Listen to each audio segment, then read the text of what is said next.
안녕하세요. 저는 30대 중반의 여성입니다. 제가 30이 넘도록 살면서 누구에게도 피해도 안 끼치고 착하게 살아왔다고 생각했는데 작년에 결혼을 하려다 엎어진 경험이 있습니다. 상대 남자의 어머니 때문에 파혼을 하는 지경에 이르러서요. 저는 이 유튜브 채널을 자주 듣는 애청자예요. 저의 직업은 소아과 의사인데요.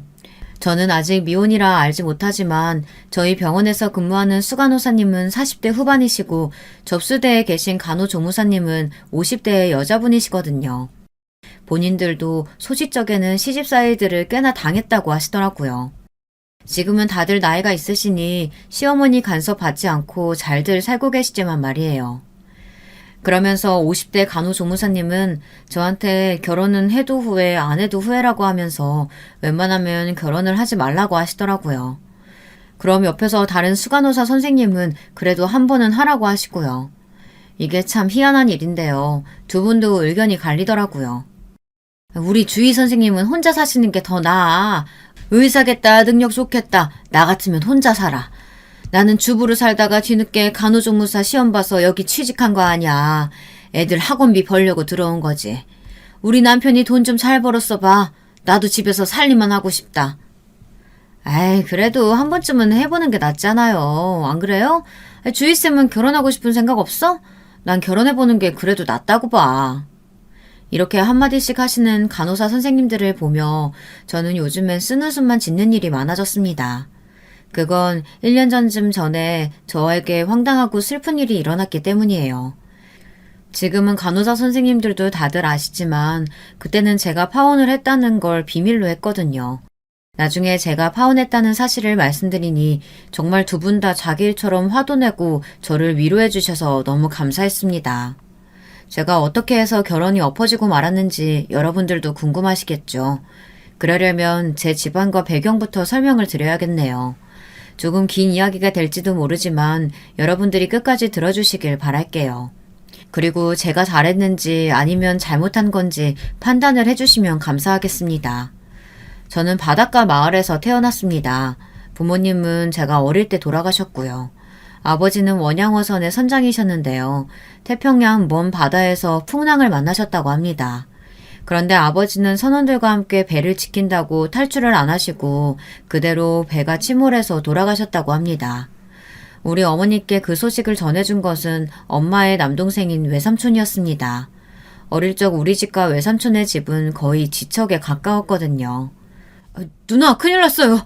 매형이 타고 있던 배가 침몰해서 죽었다는 소식이 왔어. 아이고, 나는 이제 어떻게 사니? 아이고. 아버지의 사고 소식을 들으신 어머니는 너무 큰 충격을 받아 기절을 하셨다고 합니다. 저는 그때 아주 어린 애기였어요. 아마 제가 서너 살쯤 됐을 때였다고 나중에 외삼촌에게 들었습니다. 저는 위로 언니가 둘 있는 딸 셋의 막내였는데요. 아버지가 사고를 당하셨을 때 큰언니는 10살, 작은언니는 7살이었습니다. 우리 어머니는 아버지를 잃은 슬픔을 이기지 못하고 시름시름 앓다가 돌아가시고 말았어요. 아버지가 태평양에서 선박사고를 당하신 지 1년도 안 되어서 말입니다. 그렇게 우리 부모님은 저희 세 자매를 남기고 차례차례 유명을 달리하고 말았습니다. 하루아침에 고아가 되어버린 저희 세 자매는 외삼촌 집으로 가서 외삼촌과 외숙모의 손에 의해 자랐습니다. 어머니가 돌아가시기 전에 외삼촌께 유언으로 이렇게 말씀하셨다고 합니다. 용진아, 나는 이제 틀렸어. 네 매형이 저 하늘에서 날 불러. 하지만 죽어서도 내 우리 딸들 생각하면 편히 눈을 못 감을 것 같구나. 내가 죽더라도 우리 딸들 잘 좀 부탁한다. 알았지? 누나, 무슨 그런 소리래. 살아야지. 생대같이 살아서 조카 딸들 크는 것도 보고 시집 가는 것까지 봐야지. 어떻게 그런 못난 소리를 할 수가 있어. 죽으면 안 돼. 지금 죽으면 나 누나 용서 안 할 거야? 그렇게 친정엄마는 하나뿐인 남동생에게 저희 세 자매를 맡기고 아버지를 따라가실 듯 눈을 감고 말았습니다. 그때가 온전히 생각나는 사람은 우리 큰언니밖에 없다고 합니다.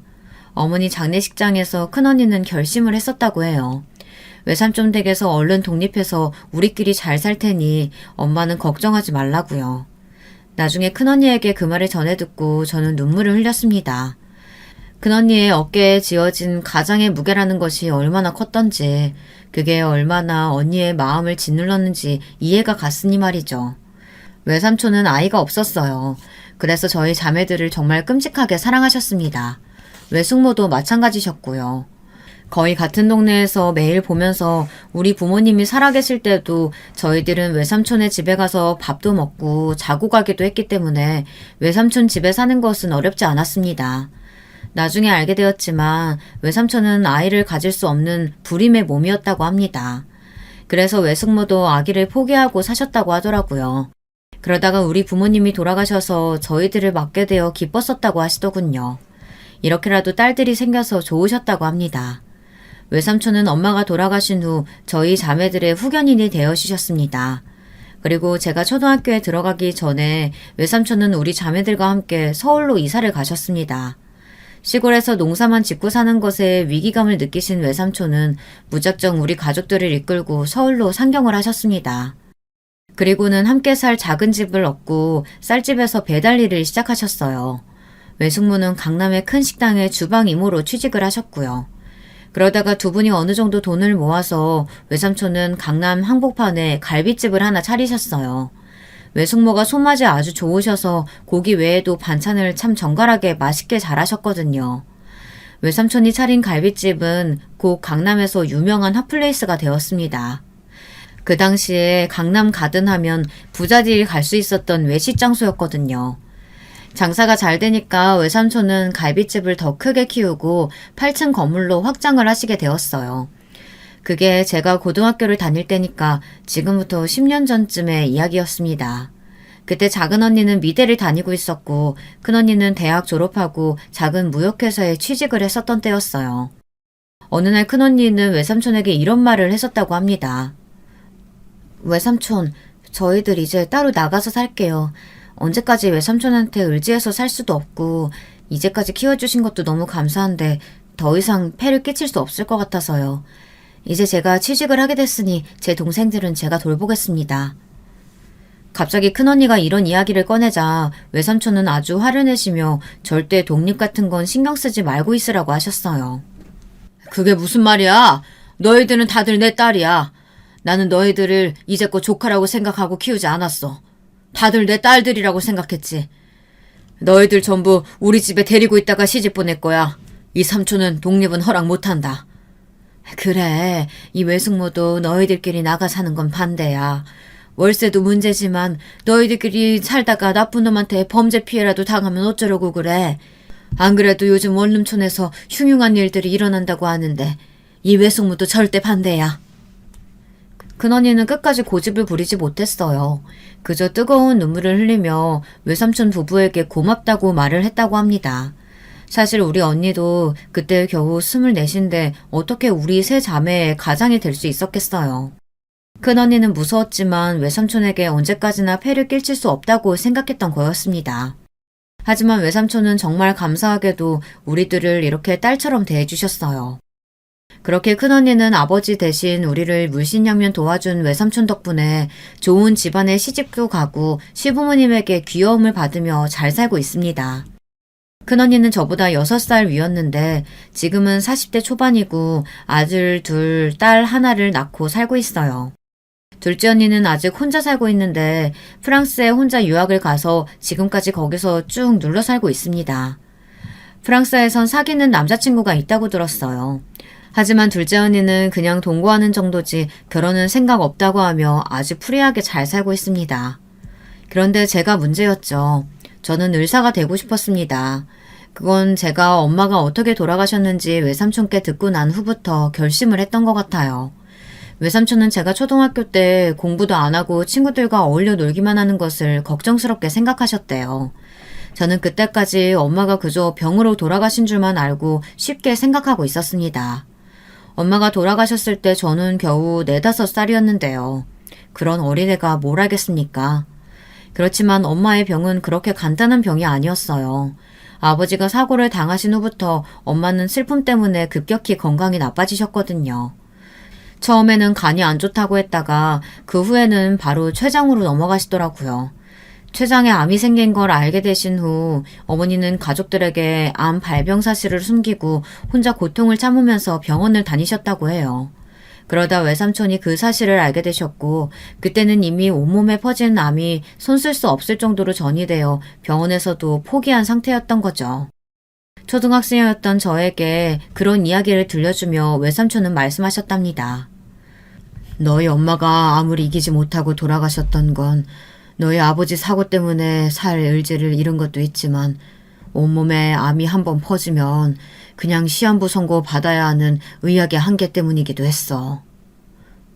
외삼촌, 그럼 내가 의사가 되면 엄마처럼 암에 걸려 죽는 사람들 도와줄 수 있을까요?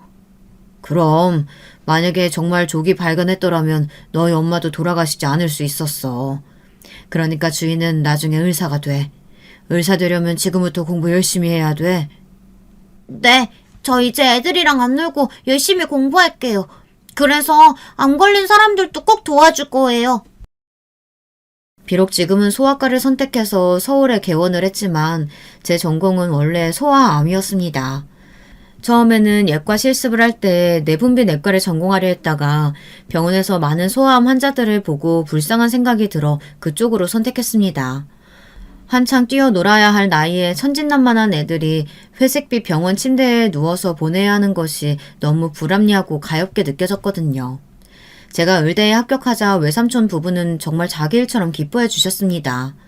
저는 다른 학과에 2배 이상이 드는 의대 등록금을 부담해야 하는 외삼촌께 죄송한 마음이 들었지만 외삼촌은 전혀 그런 말씀은 하지 않으셨어요. 그때는 이미 외삼촌의 갈비집은 연 매출 10억이 넘는 강남의 대표 고깃집으로 자리매김을 하고 있었으니까요. 저는 지금도 외삼촌에게 너무 감사한 마음뿐입니다. 만약 저희 세 자매에게 외삼촌이 없었다면 지금까지 하고 싶은 일들 하면서 살지도 못했을 거고 큰언니도 결혼은커녕 소녀 가장으로서 우리 자매들 뒤치다꺼리나 하고 있었을 테니까요. 외삼촌 죄송해요. 제가 의대에 들어가서 다른 대학생보다 등록금이며 입학금이 2배로 많이 들어가죠. 다음 학기부터는 장학금이라도 받아볼게요. 아니다. 나는 너무 기뻐. 그러니까 넌 등록금 따위는 걱정하지 말고 오로지 공부에만 힘써. 이 삼촌이 바라는 건 그것뿐이야. 네가 의사로 훌륭하게 바로 서는 거. 그리고 아픈 사람들에게 힘이 되는 연구를 하는 게 이 삼촌의 바람이다. 저는 의대에 가서도 정말 열심히 공부했습니다. 실습도 물론 열심히 했고요. 제 목표는 대학병원 소아암 교수였으니까요. 그 결과 저는 의대를 졸업했을 때 우리과 160명 중 수석을 할 수 있었습니다. 그날 외삼촌은 갈비집에서 우리 세 자매를 불러놓고 갈비를 구워주시면서 기쁨의 눈물을 흘리셨습니다. 누나, 기쁘지? 우리 막내 주희가 의대를 수석 졸업했어. 민희도 좋은 회사 들어갔고 세희는 곧 유학을 가고 말이야. 우리 주희는 드디어 의사가 됐어. 누나, 이젠 하늘에서 편히 눈 감아도 돼. 아무 걱정하지 말고 하늘나라에서 누나 딸들 지켜봐줘. 여보, 좋은 건 알겠는데 당신 너무 많이 마시는 건 안 돼. 알았지? 외삼촌과 외숙모는 제가 의대를 수석 졸업한 것을 축하해 주셨고 제가 교수로서 자리를 잡을 때까지 아무 걱정 없이 공부랑 연구만 할 수 있게 도와주셨습니다. 두 분의 지원 덕분에 저는 병원에서 가까운 곳에 오피스텔을 하나 얻어 지금도 거기서 살고 있습니다. 외삼촌은 제가 결혼할 때까지 같이 계속 살자고 말씀하셨지만 저도 30이 넘어가니 언제까지나 외삼촌 그늘에 기대어 살 수 없을 것 같아서 거절했어요. 그리고 두 분의 노후에 제가 눈치 없이 끼어야 되나요? 큰언니도 시집을 갔고 둘째 언니도 프랑스로 떠나고 나서 저는 제일 마지막에 외삼촌 집을 떠난 셈이 되었어요. 그렇게 병원 생활도 안정을 찾아가고 있을 무렵 저는 지금은 파혼한 제 남자친구를 만났습니다. 남자친구는 같은 과의 의사 선생님이었고요. 같이 소아암에 관한 논문을 준비하다가 만나게 되었습니다. 저는 처음엔 이 사람을 남자친구라고 생각해 본 적이 없었습니다. 그냥 의사 동료로만 생각했을 뿐이었어요. 하지만 제 남자친구가 어느새 저에게 다가와서 서포트도 많이 하고 관심을 가지게 되었습니다. 해외 논문 자료도 제 대신 찾아주기도 하고 제가 몸이 아픈 날에는 대신 당직을 바꿔주기도 하는 등 같은 대학병원에서 근무하면서 그 사람은 제 편의를 많이 봐주었어요. 저는 그 사람에게 너무 고마워서 차마 그 사람의 사귀자는 제안을 거절할 수가 없었습니다. 나중에 알게 된 일인데 남자친구는 저에게 관심이 있고 마음이 가서 그렇게 도와주었다고 하더라고요. 자기 일까지 제쳐두고 저를 도와 논문 준비를 열중하는 남자친구를 보면 저는 좀 미안한 마음이 들었습니다. 그래서 어느 날은 남자친구에게 물었어요. 자기야, 왜 이렇게 나를 도와줘? 자기도 일도 많고 바쁘잖아. 그런데 본인 논문도 미뤄가면서 왜 내 연구를 도와줘? 나는 그렇게밖에 너를 위해서 할 수 있는 게 없어서 그래. 내가 돈이 많아서 널 호강시켜줄 수 있으면 진짜 그렇게 했지. 하지만 난 가난한 의대생이었고 이제 펠로우 된 지도 얼마 안 돼. 주위 너를 위해서라면 내 시간도 잠도 아깝지가 않아. 참 이상한 일이지만 그 사람의 이 말은 제 마음에 몽글몽글하게 와닿았다고 할까요? 저는 그 사람이 저를 위하는 방식이 참 좋았어요. 돈이나 맛있는 음식, 해외여행 같은 것들은 아니지만 제 일을 인정해주고 도와주려고 하는 그의 마음이 참 고마웠습니다. 그렇게 해서 그 사람과 저는 의사 동료에서 마음을 나누는 연인이 되어갔습니다. 누가 고백을 하고 그 고백을 받아주고 그런 게 아니라 물 흐르듯 자연스럽게 사귀게 되었어요. 저는 그 사람의 다정한 면이 좋았어요. 의사로서는 냉철하고 판단력도 빈틈없었던 그 남자가 저와 함께 있을 때만 곤두서 있던 신경줄을 풀어놓고 웃을 줄 아는 사람이었습니다. 저는 남자친구와 1년을 넘게 사귀었어요. 그동안 같이 월차도 내고 가끔은 여행을 가기도 하고 바쁜 와중에도 병원 밖에서 잠깐 동안 남들의 눈을 피해 데이트를 즐기기도 했습니다. 같이 소아암 환자의 수술을 한 후에는 휴게실에서 만나 커피를 마시거나 돌보던 환자 아이의 죽음을 보게 된 날에는 서로의 품에 안겨서 울기도 했어요. 그렇게 우리들의 유대관계는 연인을 넘어서서 단단해져 갔습니다. 하지만 저는 외삼촌 부부에게 남자친구가 있다는 말을 하지 않았어요. 아직 그 사람에 대해 확신이 들지 않았기 때문입니다. 이 사람과 결혼해도 괜찮겠다는 결심이 생길 때 그때 말을 해도 늦지 않겠다고 생각했어요.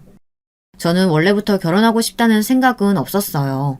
부모님이 너무 일찍 돌아가셔서 저에게 좋은 부부의 롤모델이 될 만한 본보기가 없었거든요. 아니, 결혼에 대한 환상 같은 것을 애초에 갖지 않았다고 말하는 게 맞을 것 같습니다.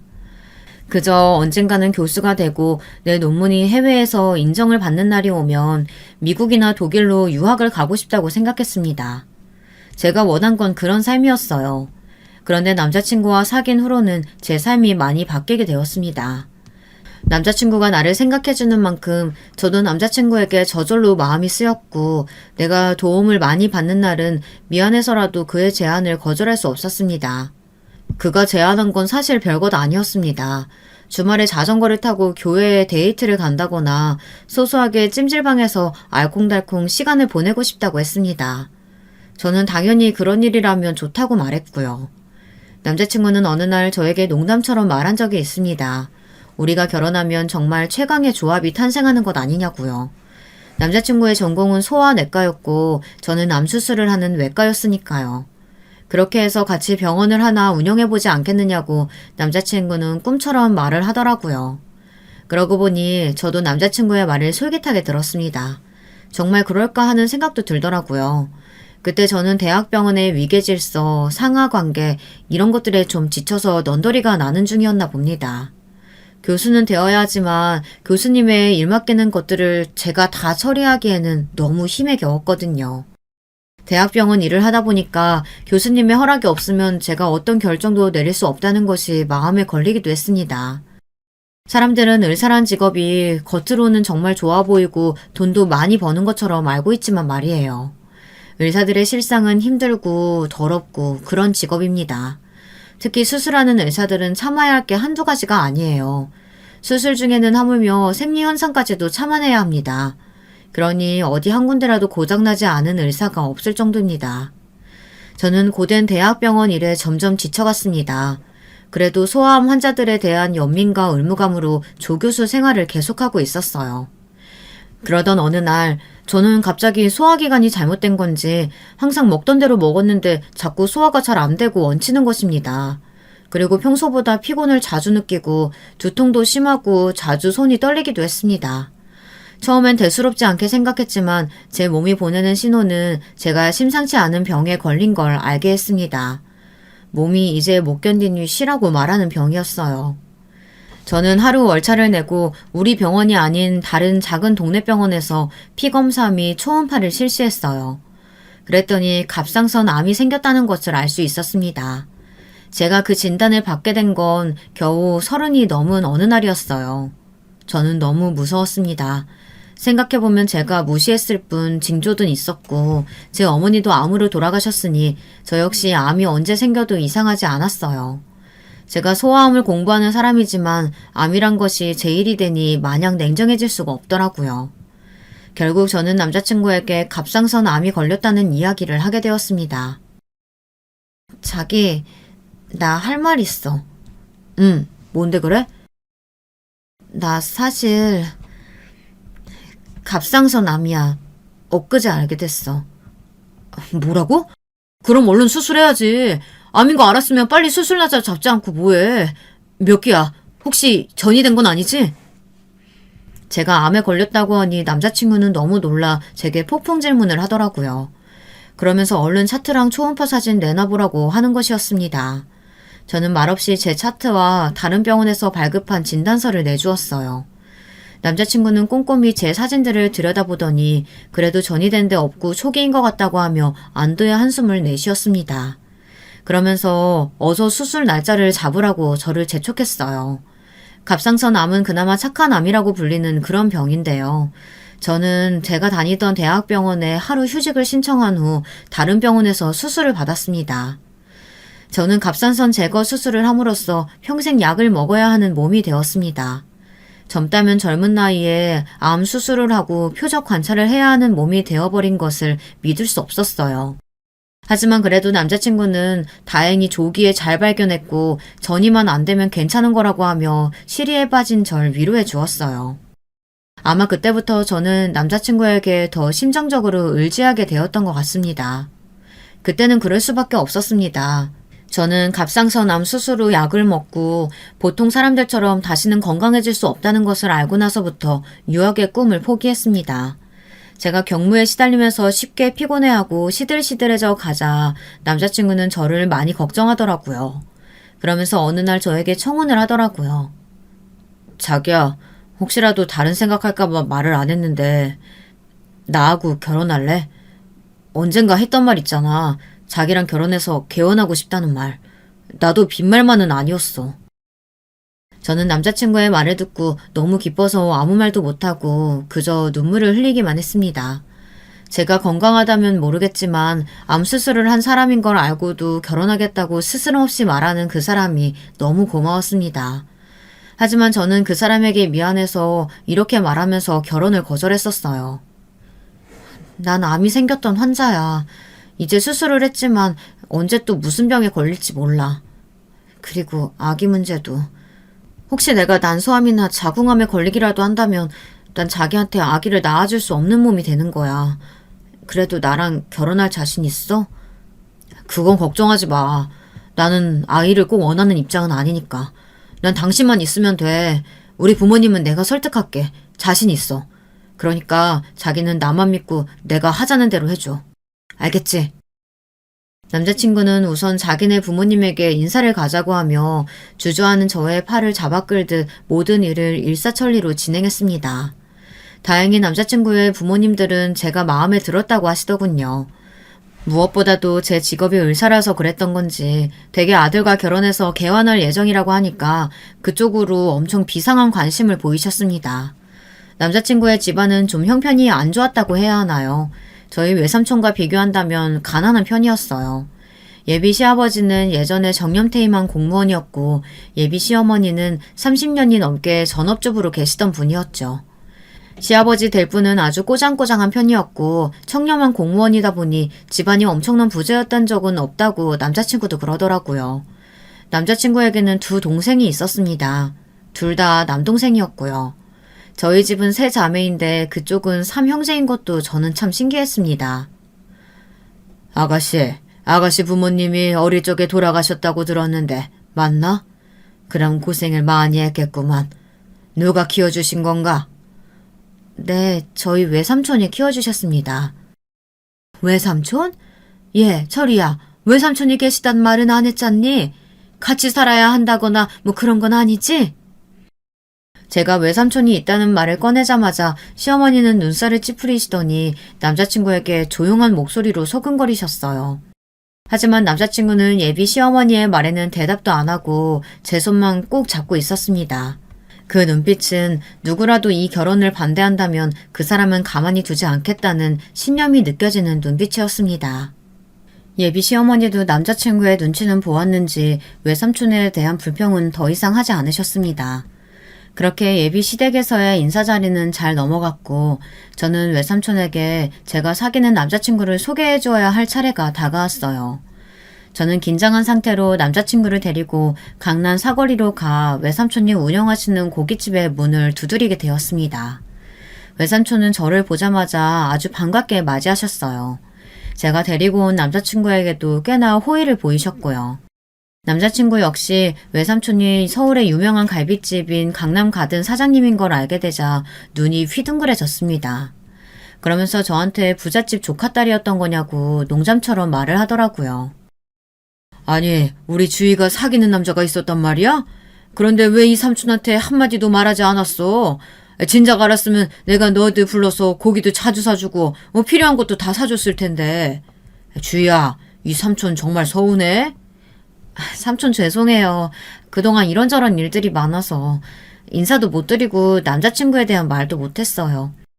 사실 오늘은 제가 청혼받고 외삼촌께 인사도 드릴 겸 같이 찾아왔어요. 그러니 제 남편 감으로 생각하고 이 사람 잘 좀 봐주세요. 안녕하세요. 저는 장철이라고 합니다. 외삼촌께서 주희씨 부모님 대신해서 어릴 적부터 키워주셨다고 들었습니다. 주희씨 잘 키워주셔서 감사합니다. 저는 남자친구의 첫눈 같은 목소리에 정말 깜짝 놀랐어요. 평소에는 나긋나긋한데 그날은 정말 긴장해서 기합이 들어갔는지 완전 군대 때 목소리가 나오더라고요. 외삼촌은 그런 남자친구를 보며 너털 웃음을 터뜨리셨습니다. 그래. 자네 어디서 근무했나? 군의관이긴 했을 거고 아주 기합이 빡 들어가 있는 게 마음에 드네.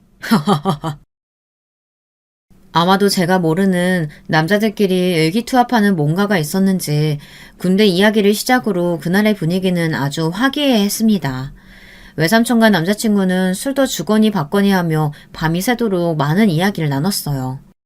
외삼촌은 제가 최근에 암 수술을 받았다고 하는 말도 남자친구에게 들으시곤 저를 나무라셨습니다. 그런 중요한 말을 전부 외삼촌께 하나도 하지 않았다고 서운하시다고 하면서 말이죠. 저는 좋은 이야기도 아닌데 라고 생각해서 할 필요성을 못 느꼈는데 어른들은 그런 걸 많이 서운해 하시더라고요. 그날 바로 상견례 날짜를 잡고 남자친구는 병원 근처의 호텔 내 일식집을 예약했습니다. 따로 조용한 룸이 있고 오마카세가 나오는 그런 고급 일식집이었어요. 저는 너무 힘을 준 거 아니냐고 하며 남자친구에게 다른 저렴한 식당을 예약해도 괜찮다고 했습니다. 하지만 남자친구는 그 정도 돈은 자기도 번다고 하며 자기만 믿으라고 호언장담을 하는 것이었어요. 그 문제의 상견례 날이 되었습니다. 저와 남자친구는 결혼을 하면 바로 병원을 개업할 생각이었기 때문에 같은 날 월차를 낸다고 대학병원에 말을 해둔 상태였어요. 교수님은 처음에는 저희가 사귄다는 사실을 모르셨기 때문에 같은 날 월차를 허락하지 않으셨습니다. 하지만 저와 남자친구는 교수님께 꼭 월차를 내야 하는 중요한 일이 있다고 말씀드렸어요. 왜 둘이 같이 빠지려고 하는 건가? 이유를 말하지 않으면 안 보내줄 거야. 혹시 두 사람 나 몰래 무슨 꿍꿍이 속이 있는 거 아니야? 그게 아니고요. 사실 교수님께 미리 말씀드렸어야 하는데 저 주희 씨하고 결혼할 겁니다. 그래서 오늘 상견례를 가야 합니다. 죄송합니다. 지금이 아니면 말을 못할 것 같아서요. 어쩌면 이 사람이랑 결혼해서 저희 둘 다 대학병원 그만둘지도 몰라요. 뭐? 그동안 두 사람 사귀고 있었단 말이야? 어떻게 그 사실을 감쪽같이 모르게 할 수가 있나? 남자친구가 곤란한 얼굴로 이런 말까지 하자 교수님은 대번에 얼굴이 흑빛이 되셨습니다. 교수님은 막 화를 내시면서 제가 없이는 수술도 할 수 없고 공동 연구를 하고 있는 와중에 그런 말이 어디 있느냐고 하셨어요. 저도 미리 말을 못해서 죄송한 마음은 있었지만 교수님이 적반하장식으로 화를 내시는 걸 보니 은근 화가 나고 서운하더라고요. 그래서 그동안 교수님이 저를 착취하시지 않았냐고 하며 세게 나가게 되었습니다. 교수님, 저 서운합니다. 공동 연구도 거의 끝나가는 상황이고 저는 교수님이 시키는 일 하느라고 제 논문도 계속 늦어지고 있고요. 사실 저 얼마 전에 갑상선 암 수술 받았습니다. 이것도 교수님이 시키신 일 때문에 쉴 시간이 없어서 그런 거 아니겠어요? 교수님은 제가 암 수술을 한 사실을 알고 조금 놀라신 눈치였어요. 그런 일은 왜 보고하지 않았냐고 하시더라고요. 저는 그것도 좀 이해가 안 됐어요. 교수님이 가족도 아니고 그런 사실까지 알아야 할까요? 하지만 저희들이 결혼해서 둘 다 그만두게 되면 소아암 병동에 큰 손실이 난다고 하며 저는 나가되 남자친구까지 그만두는 것은 끝까지 허락하지 않았습니다. 그렇게 한 가지도 해결이 안 된 채 찝찝한 마음으로 우리는 상견례장에 나란히 참석하게 되었습니다. 저와 남자친구는 예약한 호텔 일식당에 마련된 룸으로 들어갔어요. 그랬더니 예비 시부모님과 남동생들이 쫙 앉아 있었고 우리 쪽에는 외삼촌과 외숙모 그리고 큰언니가 와 있었어요. 저는 조금 늦어서 시부모님께 죄송하다고 사과한 후 남자친구와 마주보고 앉았습니다. 시아버지와 외삼촌은 서로 어색하게 앉아있다가 음식이 차려지고 외숙모님이 정적을 깨자 그제서야 통성명을 하시는 거였습니다. 시아버지는 어쩌다가 외삼촌이 저를 키우게 되셨는지를 간략하게 들었다고 하시며 먼저 말을 꺼내셨습니다. 이렇게 어색하게 있지 마시고 음식도 드시고 이야기 좀 하세요. 여보 뭐해? 당신이 먼저 말도 좀 걸고 해야지. 네, 새아기 될 이 아이에게 들었습니다. 어릴 적에 누님 부부가 돌아가셨다고. 그동안 얼마나 마음고생이 심했습니까? 그런 와중에 또 조카 딸들을 잘 키워주시기 쉽지 않은 일인데 어려운 일 하셨습니다. 아닙니다. 당연히 해야 할 일을 했던 겁니다. 저는 주희를 조카라고 생각하지 않고 제 딸처럼 키웠습니다. 저에게는 딸이나 마찬가지 나이입니다. 긴장되었던 분위기가 풀어지자 상견례 자리도 무르익어 갔습니다. 예비 시아버지와 외삼촌은 처음에 어색했던 것도 언제 그랬냐는 듯 서로 술 한 잔씩 주고받으며 화기애애하게 이야기꽃을 피우셨습니다. 그런데 갑자기 예비 시어머니가 던진 말에 결정적으로 저와 우리 가족들의 마음이 상하고 말았습니다. 그래서 그날의 상견례 자리에서 파혼으로 돌아서게 된 거였습니다. 그 말이 도대체 무엇이었는지 여러분들 궁금하지 않으신가요? 지금부터 본론이니 잘 들어주시기 바랍니다. 저희 예비 시어머니는 계속해서 뭔가 불만이셨던지 식탁에 놓인 음식은 거들떠보지도 않으시고 굳은 얼굴로 앉아 있었습니다.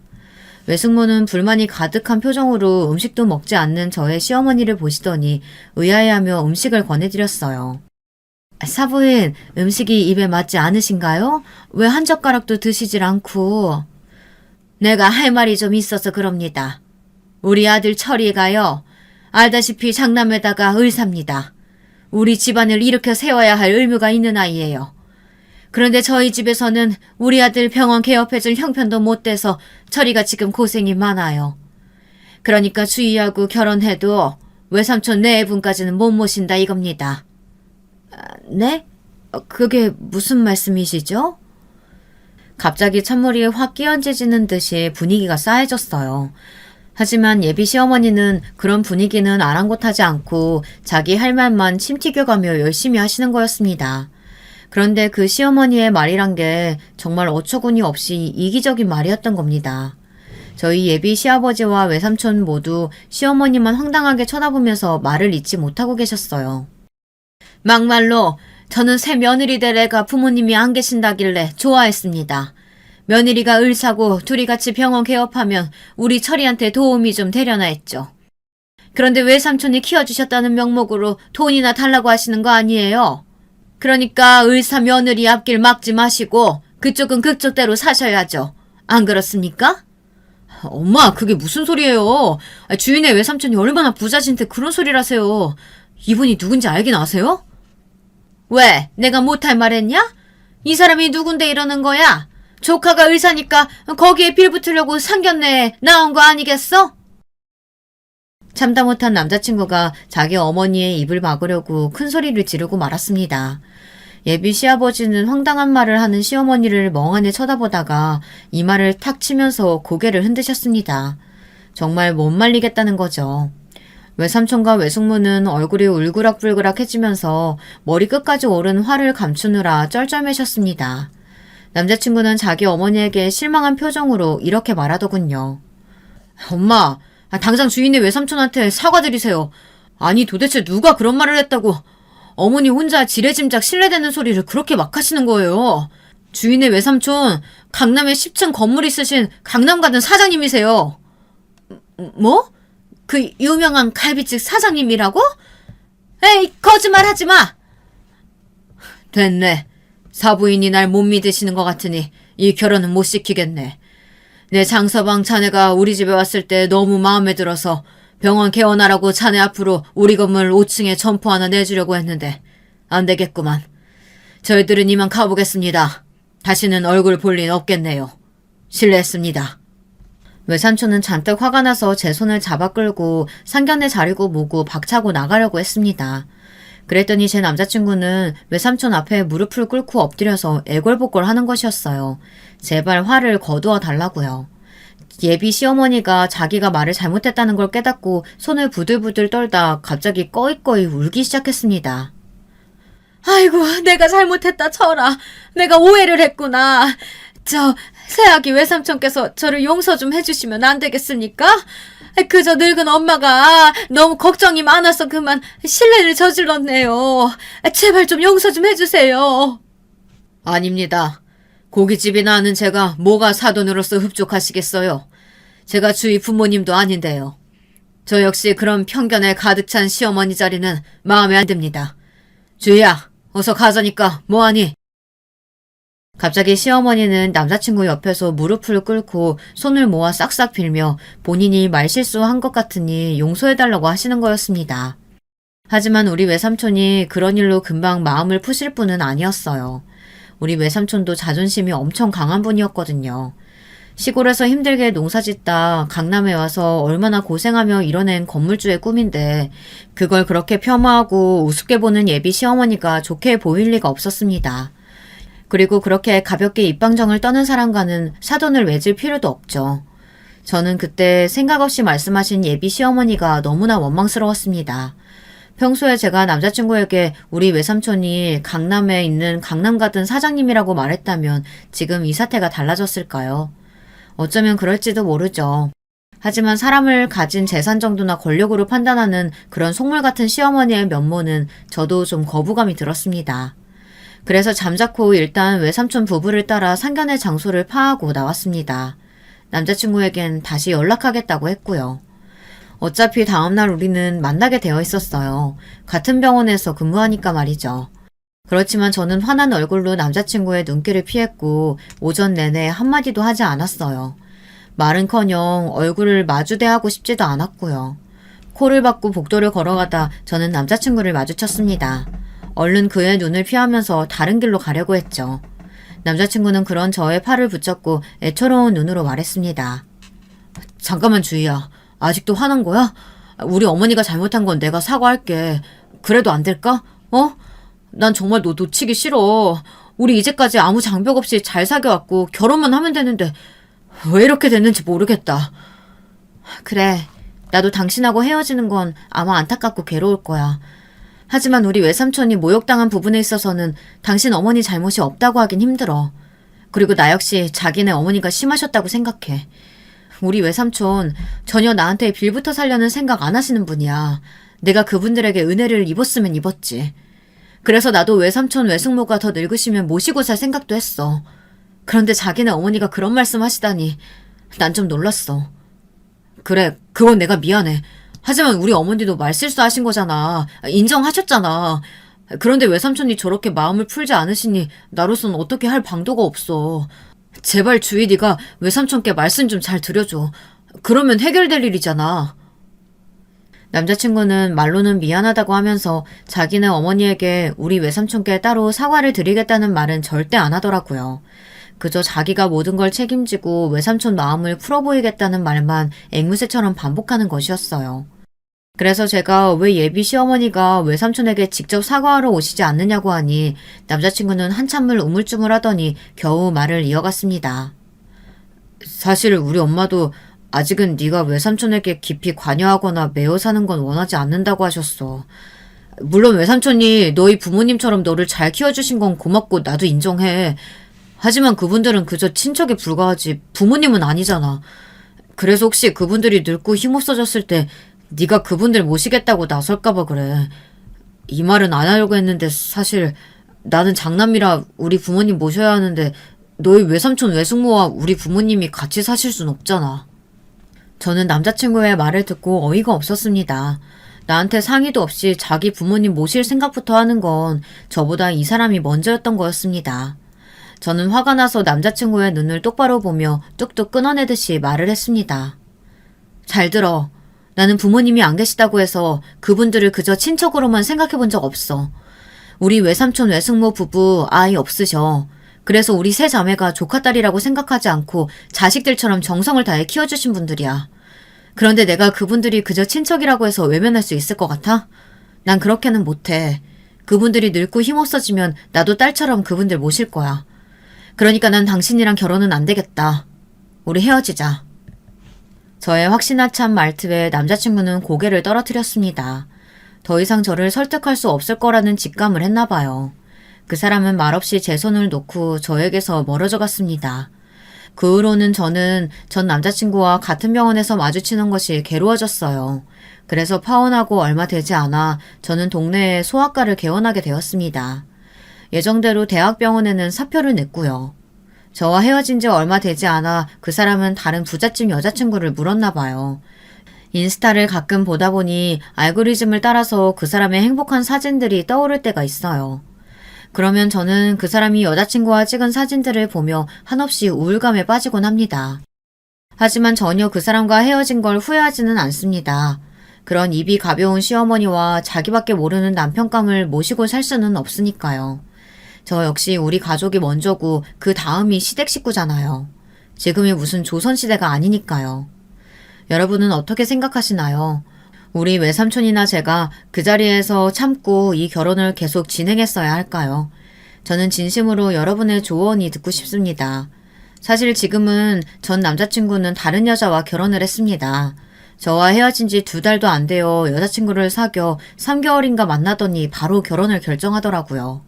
그 여자는 의사도 아니고 고생이라고는 모르는 부잣집 딸이라는 것 같았습니다. 그 사람은 자기가 원하는 이상형의 여자를 만났다며 SNS 상에서도 자랑이 대단했습니다. 그들의 인스타는 두 사람의 행복한 사진들로 가득합니다. 그런 전 남자친구의 행보를 보니 그 남자에겐 내가 아니었어도 그저 돈 많은 여자이기만 하면 되는 거 아니었나 이런 괘씸한 생각이 들기도 합니다. 그렇게 생각하면 저는 그 남자와 헤어지기를 참 잘했다는 생각이 들어요. 돈만 보고 결혼까지 하는 관계가 과연 얼마나 견고할 것이며 끝까지 서로 사랑은 할지 그게 의문이더군요. 제 전 남자친구란 사람 정말 속물 덩어리지 않은가요? 저는 요즘 간호사 선생님들과 하루하루 소아과를 운영해 나가는 것에 만족하며 살고 있어요. 그리고 당분간은 남자를 만날 생각이 전혀 없어졌어요. 우리 병원 간호사님들은 그래도 새로운 사랑이 치료약이라고 하며 좋은 남자 있으니 소개해줄까 하고 말씀들을 하시는데요. 저는 다 거절했습니다. 지금은 크게 남자에게 데이고 나니 정말이지 혼자가 편해서 말이죠. 언젠가 저에게도 새로운 사랑이 찾아오게 되면 모를까. 지금은 때가 아닌 것 같네요. 제 이야기는 여기서 끝이 났습니다. 여러분들은 제 이야기 어떻게 들으셨나요?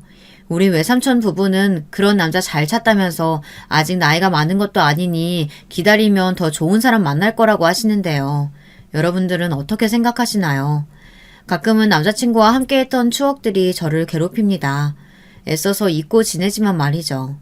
그 사람은 결혼했고 저 같은 건 안중에도 없을 텐데 제가 그 사람을 생각해봐야 뭐 하겠어요. 하지만 정말 생각이 나고 그리울 때가 있더라고요. 1년이나 전이지만 말이에요. 봄이 오는 길목에서 문득 1년 전 저의 씁쓸한 기억이 생각나 여러분께 사연을 보내드립니다. 여러분들이 제 사연을 재미있게 들으셨다면 좋겠습니다. 구독자 여러분, 긴 글 읽어주시느라 고생하셨어요. 제 글을 읽어주셔서 감사드립니다. 여러분, 두 번째 사연 시작하기 전에 좋아요, 구독 꼭 눌러주실 거죠? 그럼 두 번째 사연 바로 시작합니다. 안녕하세요. 서울 외곽에 사는 30대 유부녀입니다. 평소 사연을 즐겨보면서 세상엔 참 다양한 사람들이 있다고 하면서 신기했었는데 제가 이렇게 사연을 보내게 될 줄은 몰랐네요.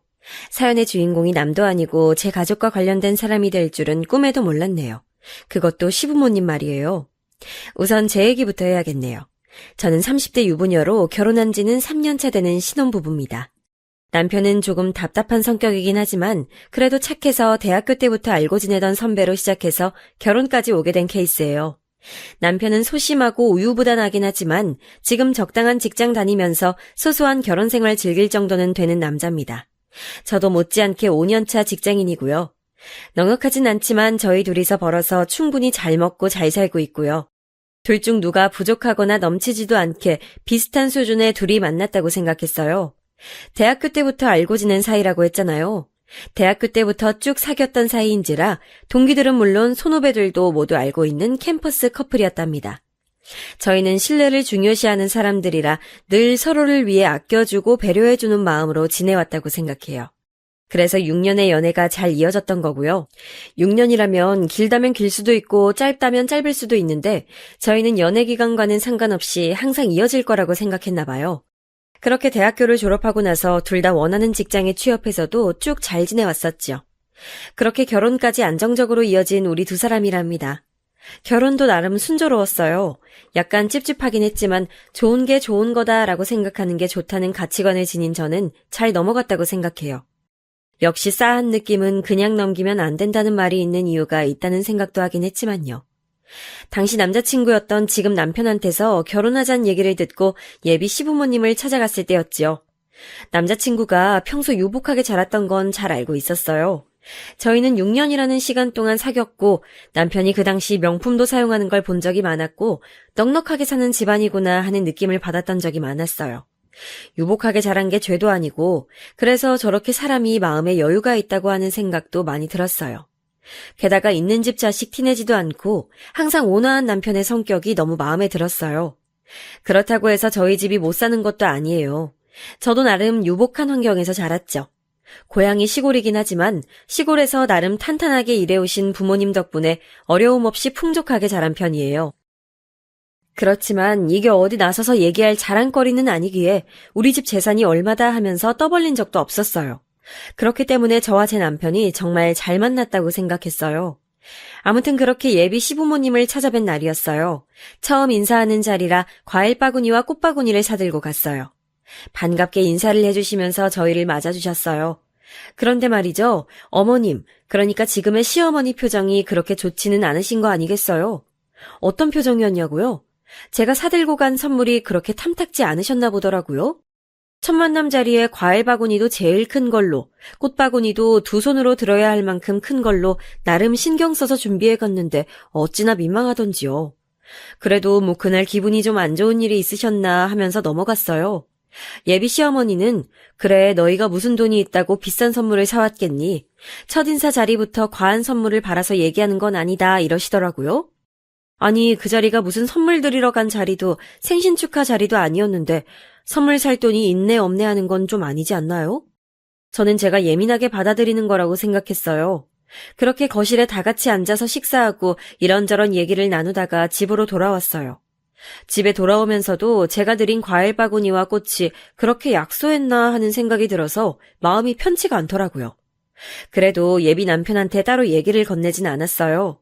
좋은 게 좋은 거라는 생각하는 저였으니까요. 좋은 결혼 이야기 해드리러 갔는데 굳이 만날 때 잠깐 드린 인사 선물로 기분을 해치고 싶진 않았거든요. 그렇지 않나요? 그냥 그렇게 문제 삼지 않으면 문제가 전혀 될 것도 아니었으니까요. 그렇게 저희는 결혼 승낙을 받았어요. 결혼해서도 약간의 그 찝찝함은 깔끔하게 사라지진 않았어요. 왜냐고요? 혼수 문제로 또 트집을 잡으셨거든요. 저희 부모님께서 고급 혼수로 싹 맞춰주신다고 하셨지만 저는 제 힘으로 혼수를 해가고 싶었거든요. 그래서 제 형편에 맞게 남편과 잘 상의해서 혼수를 정하고 준비했어요. 남편도 제가 혼수에 들어간 비용이 얼만지 잘 알고요. 그걸로 토단 적은 지금까지 한 번도 없어요. 결혼식 비용도 저희끼리 번 돈으로 소소하게 잘 치렀고요. 부모님께서 해주신다고 해도 저희 힘으로 해결했어요. 그렇게 결혼식을 잘 마치고 연애 때와 마찬가지로 저희는 행복한 신혼생활을 하고 있어요. 그렇게 3년이 흘렀네요. 중간중간 저희 집을 시골 촌뜨기처럼 대하시는 시어머님 태도가 기분이 나쁘긴 했지만요. 제가 굳이 저희 부모님 재산을 미주알 고주알 얘기하면서 자존심 내세우는 것도 이상하다고 생각해서 말씀드리진 않았어요. 그 재산을 제가 할 것도 아니고 저는 지금처럼 욕심부리지 않고 저희 힘으로 사는 게 중요하다고 생각했거든요. 남편도 마찬가지고요. 저희 집 재산에 대해서 남편이 물어본 적도 없고요. 재산이 없는데 있는 척하는 건 거짓말이지만 재산이 있는 걸 굳이 말하지 않았다고 해서 나쁜 거짓말을 한 건 아니잖아요. 그렇다고 가난한 척한 적도 없고요. 저 쓸 만큼 쓰고 어려움은 없이 컸다는 것 정도는 남편도 다 알고 있어요. 돈이 중요한 시대지만 돈만으로 저희가 맺어진 건 절대 아니니까요. 그러던 어느 날이었어요. 저희 친정엄마한테서 전화가 왔어요. 저희 엄마가 워낙에 쿨하셔서 저한테 먼저 전화를 거신 적이 많이 없었거든요. 그런데 전화가 와서 좀 놀라서 금방 받았죠. 엄마 무슨 일이야? 갑자기 전화를 다 걸고. 어디 아픈 데 있어요? 아프긴 무슨. 그게 아니고 나 도시에서 살아보고 싶은데 네 생각은 어떠냐? 어? 엄마가? 그래. 아이 나이 드니까 큰 병원 근처에서 살면서 노년은 도시에서 깔끔하게 살고 싶네. 저는 당연히 찬성했죠. 친정아버지는 워낙 애처가이신지라 당연히 엄마 뜻에 따르실 거고요. 엄마는 제가 사는 서울로 이사를 오신다는 얘기였고 저는 알겠다고 했어요. 집이야 구해서 이사 오면 될 일이고요. 저희 가족에게는 이사 그 이상 그 이하도 아니었어요. 남편에게도 이야기를 전했죠. 남편도 잘 됐다, 명절에만 뵈러 시골 내려가는 것도 좀 안타까웠는데 이제 자주 찾아뵈어야겠다고 말하더라고요. 얼마나 마음씨가 예쁜가요, 우리 남편? 무튼 이렇게 된 차에 시부모님과 식사하는 자리에서 자연스럽게 저희 친정부모님 이사 얘기가 나왔어요. 사돈이 가까운 곳에 오게 되어 좋구나, 자주 찾아뵙거라, 다 같이 자리 마련해봐라 이런 얘기가 나올 줄 알았는데 뭐라고 하셨는지 짐작이 가시나요? 시골에서 농사만 짓던 양반들이 서울 생활 적응하시겠니? 아이고, 서울 집값이 보통 집값도 아니고 어디 뭐 대출이라도 받으시는 거야? 하더라고요. 그러면서 저희가 사는 집 근처로 이사 가는 거냐고 물으시더라고요.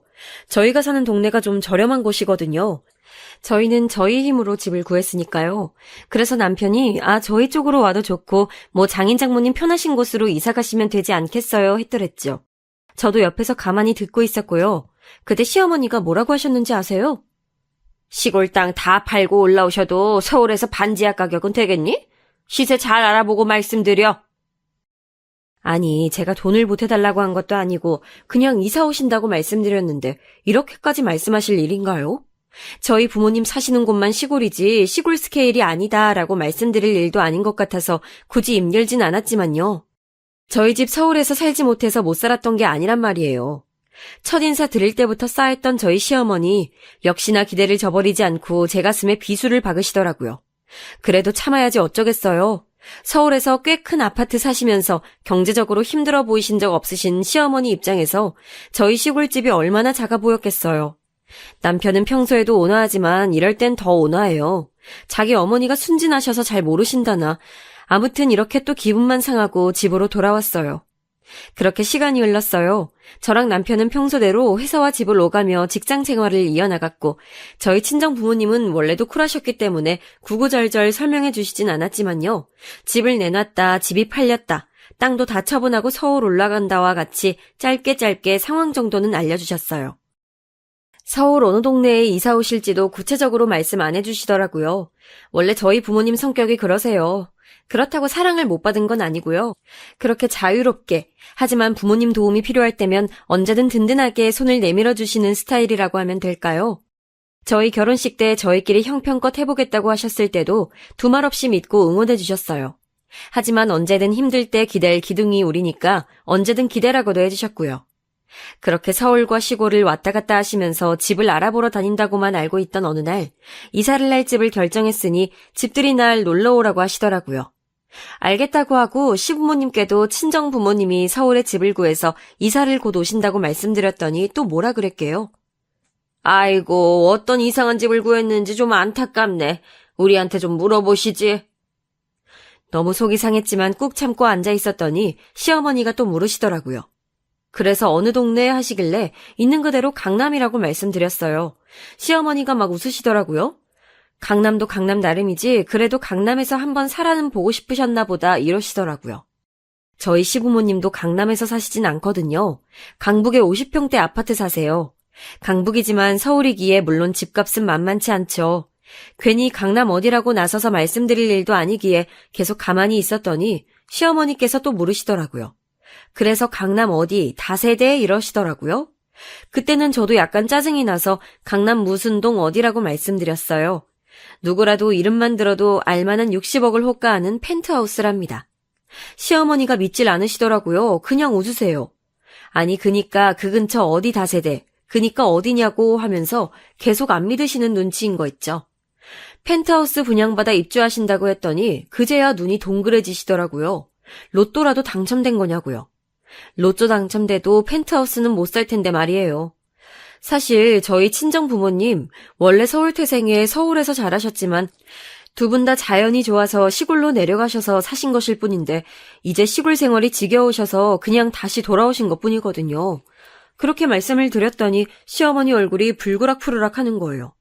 세상에, 아니 며느리가 빚을 져서 돌아온 것도 아니고 돈을 보태달라는 것도 아니고 며느리 부모가 60억 펜트하우스에 살면 오히려 더 좋은 거 아닌가요? 든든한 부모님 둔 며느리를 싫어할 이유가 있나요? 그걸로 유세 부릴 마음도 없고 생색낼 마음은 더더욱 없는 며느리를요. 아니 근데 정말 놀랐어요. 제 시어머니가 제 남편의 어머니가 말이죠. 사돈을 질투하는 모양새라니. 반지 하나도 사시겠냐며 걱정 가득한 비웃음을 시전할 땐 언제고 펜트하우스 입주라니 흥분을 가라앉히실 못하시는 거 아니겠어요? 저는 괜히 말씀드렸나 싶어질 정도였어요. 아니 너희 집이 그렇게 돈이 많았니? 아니 그럼 그렇게 돈이 많으면서 과일 바구니 하나 덜렁 사왔던 거야? 정말 깜짝 놀랐습니다. 제가 시어머니 뵈러 갔을 때 사간 그 과일 바구니 얘기를 하더라고요. 그리고 혼수 문제로도 시비를 거시는 것 아니겠어요? 아니 그렇게 잘 사는 집안에서 이런 혼수가 웬 말이냐고 거의 개거품을 무시는 것 아니겠어요? 시어머니는 기분이 나쁘셨는지 바로 일어나더니 댁으로 돌아가셨어요. 그리고 그것도 모르고 저희 친정 부모님은 시부모님을 집들이에 초대하려고까지 생각하고 계셨어요. 친정 엄마는 그저 집들이 때 저희 시부모님 초대해서 잘 대접해드릴 생각만 하시는데 어쩜 이럴 수 있죠? 대학교 때부터 지금까지의 제 인생이 파노라마처럼 지나가더라고요. 저는 남편뿐이었는데 남편이 만들어준 세상, 남편과 만들어간 세상이 다인데 그런 남편은 제 부모를 무시하는 시어머니 밑에서 자랐네요. 이 어찌 아이러니가 아니겠어요? 그래도 기본 마인드만큼은 바르고 정직하신 시부모님이시기에 저희 남편 같은 자식을 키워냈다고 생각했어요. 다만 최근에 이 일만 아니었다면요. 60억 펜트하우스에 입주하신 친정엄마가 집들이로 저희를 초대했을 때였어요. 방 5개에 화장실 3개더라고요. 저도 부모님이 검소하게만 사신 걸 본 상태라 펜트하우스는 처음 봐서 입이 떡 벌어지긴 하더라고요. 저희 친정 부모님 재력이 이 정도나 되는구나 하고 저도 모르게 감탄하게 되더라고요. 유복하다는 건 알았지만 이 정도인 줄은 저도 몰랐다고 해도 될 정도였어요. 눈으로 보게 되니 저도 침이 흐를 정도였어요. 아, 좀 더 호화롭게 살아도 됐을 뻔했나 하고 잠깐 생각할 정도였지 뭐예요. 당연히 한강이 내려다 보였고 테라스 근처에 가면 한강이 바다처럼 넘실대더라고요. 좋았어요. 자랑스러웠고요. 와, 엄마 진짜 좋다. 한강이 쫙 보이네. 나도 이런 집에서 살고 싶다. 괜히 시부모님 앞에서 어깨도 펴지는 것 같더라고요. 돈 가지고 유세 부릴 마음으로 결혼한 건 아니었고 자랑하려고 집들이 초대한 건 더더욱 아니었지만요. 이제 우리 친정부모님 무시 안 하시겠지 하는 생각도 들었어요. 그런 기대를 잠시나마 했었어요. 제 욕심이었음을 깨닫기까지 오래 걸리지 않았지만요. 시부모님은 저희 친정부모님 앞에서는 고깝게 행동하시진 않더라고요. 매너 있고 예의 있게 대해주셨고 즐거운 집들이 파티가 된 이후에 돌아가셨어요. 아, 이렇게 우리 관계는 부드러워지겠구나. 더 이상 나도 시골 촌뜨기 취급은 안 받겠구나 하고 기대했지요. 그런데 웬걸요. 항상 앞에 벌어질 일을 예측하지 못하는 게 우리네 삶 아니던가요. 그게 제 앞에 닥칠 일일 줄은 몰랐지만 말이에요. 시어머니한테서 전화가 왔어요. 일상 얘기를 이어가다 갑자기 집들이 때 화제로 말을 바꾸시더니 아니 근데 2명이 함께 사는데 집이 너무 크지 않니? 그래도 사람이 분수에 맞게 사는 것이 좋은데 시골집 사시다가 그 큰 집을 어떻게 관리하시겠니? 네가 좀 도와줘야겠다. 아, 네. 그리고 거기 겨울엔 춥겠더라. 난방비가 장난 아니겠어. 몇백은 나오겠더라. 근데 말이야, 그 넓은 집 청소는 누가 하니? 청소하기 힘들겠더라. 청소하다가 더 늙겠어. 아주 뼈가 삭겠네. 차마 입에 담기 민망할 정도로 제 앞에서 그런 비아냥을 서슴지 않으시더라고요. 청소는요, 사실 저희 친정 부모님의 가정일 봐주시는 이모님이 오시고요. 난방비는요, 난방비 걱정되면 60억짜리 펜트하우스에 살 수 있을까요? 물론 이걸 생각 못하셔서 시어머니가 저렇게 말씀하셨던 건 아니겠죠. 그저 배가 아픈 모양이더라고요. 그러면서 시어머니가 뭐라고 하시는 줄 아세요? 저렇게 재산을 많이 숨겨놓으시고는 평범한 척 하셨다면서 갑자기 어디 땅이 좋은 데가 있다며 투자하실 생각은 없으실까 하고 물으시는 거예요. 아니, 무슨 땅 투자요? 순간 갑자기 위기감이 들어 친정 부모님께는 말씀 못 드린다 했더니 그 정도 여윳돈 없을 리가 없을 텐데 가족끼리 좀 돕고 사는 거지 하시더라고요. 예, 그러는 거 아니다. 한 가족끼린 서로 도와야지. 같이 잘 돼야 배 안 아프고 좋지. 그래야 덕이 쌓이는 거야.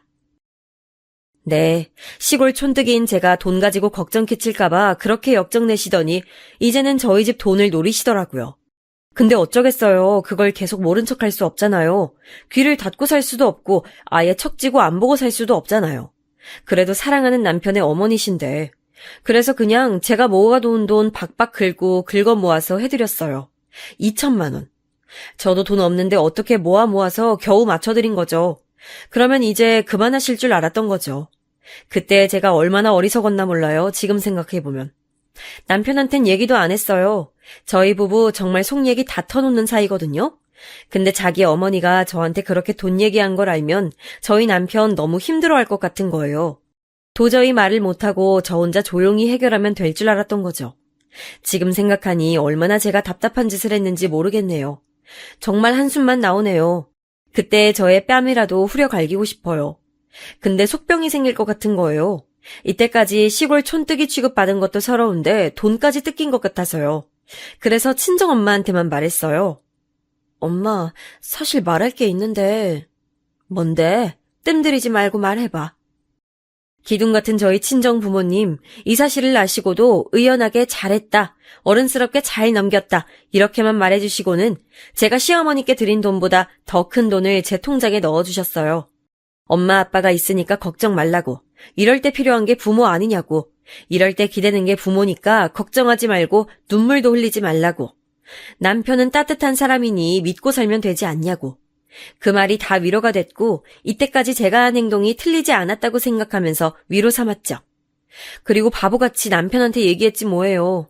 마음이 편안해져서 그랬는지 남편이랑 와인 한잔 하면서 식탁에 앉아있다가 이런저런 일이 있어서 시어머니께 돈을 좀 보태드렸는데 친정 부모님이 다시 채워주셔서 괜찮아졌다고 말해버렸어요. 취하기도 했고 시어머니께서 더 이상 요구하시진 않겠지, 그 정도 양심은 있는 양반이겠지 했던 제 생각을 믿었던 거예요. 남편은 그런 일이 있었냐고 정말 미안하다고 하더라고요. 역시 순진한 남편은 아무것도 모르고 시어머니 혼자서 그랬던 것 같더라고요. 근데 그게 아니었을까요? 다음날 시어머니가 또 전화하셨더라고요. 너희 친정 부모님은 그렇게 돈 쌓아둬서 뭐하냐고 하시더라고요. 남편 힘들게 일하고 다니는데 일 그만두고 편한 사업하면 어떻겠냐고 전화가 왔더라고요. 이상했어요. 남편 관련 얘기가 왜 나왔을까요? 남편이 저희 친정 부모님이 저한테 돈 주신 걸 얘기한 걸까요? 잠깐 그런 생각을 하고 있는데 저녁에 웬걸요? 남편이 갑자기 사업을 해보고 싶다는 거예요. 예전부터 꿈이 있었대요. 저는 듣도 보도 못한 꿈인걸요. 당신 내 친구 윤기 알지? 걔가 이번에 옷 사업하다가 크게 대박나서 지금 강남에서 엄청 떵떵거리고 산다잖아. 나도 그러고 싶어. 솔직히 월급쟁이는 그냥 개미에 불과하잖아. 맨날 남의 돈 벌어다 주는 인생 나도 그만 살고 싶다. 제가 이 사람을 대학 때부터 알고 사귀면서 직장 다니면서 소소하게 결혼 생활하면서 알콩달콩 사는 게 꿈인 줄만 알았거든요. 아니 그런데 갑자기 사업이라니요. 갑자기 웬 사업이냐고. 무슨 사업이 하고 싶냐고 물었더니 건물을 하나 사서 임대업을 하고 싶다잖아요. 아니 건물이 있어야 임대업을 하죠. 건물을 세울 때까지 열심히 일하겠다는 것도 아니고 뜬금없이 건물이 필요하다잖아요. 이게 무슨 말일까요? 설마 저희 친정 부모님께 기대어서 건물을 사달라는 말인 걸까요? 하지만 남편은 건물을 사서 임대업을 하고 싶다는 얘기만 했을 뿐 건물을 어떻게 사겠다는 건지 뭘 해서 사겠다는 건지 아무것도 말하지 않고 그저 임대업을 해보고 싶대요. 아기자기하게 집 꾸미는 걸 좋아하니까 본인이 생각한 대로 실내 인테리어를 내서 임차인들에게 행복을 나누는 일을 해보고 싶다는 거예요. 이게 무슨 가당치도 않은 얘긴지 모르겠어요. 이런 사람이 아니었는데 왜 이렇게 된 걸까? 우리 친정 부모님 집을 보고는 딴 마음이 들었나부터 시작해서 대체 갑자기 완전히 다른 사람이 돼서 돈 욕심 부리는 남편이 내 남편이 맞나 믿기지 않았어요. 그렇지만 지금까지 제가 믿어왔던 남편을 부정하기란 쉽지 않았어요. 내 남편이 그럴 리가 없다고 생각한 거죠. 정말로 근면성실하게 일해서 모은 돈으로 건물을 사겠다고 생각한 것일 수도 있잖아요. 그냥 먼 미래의 꿈을 얘기한 것일 수도 있는 거 아니겠어요?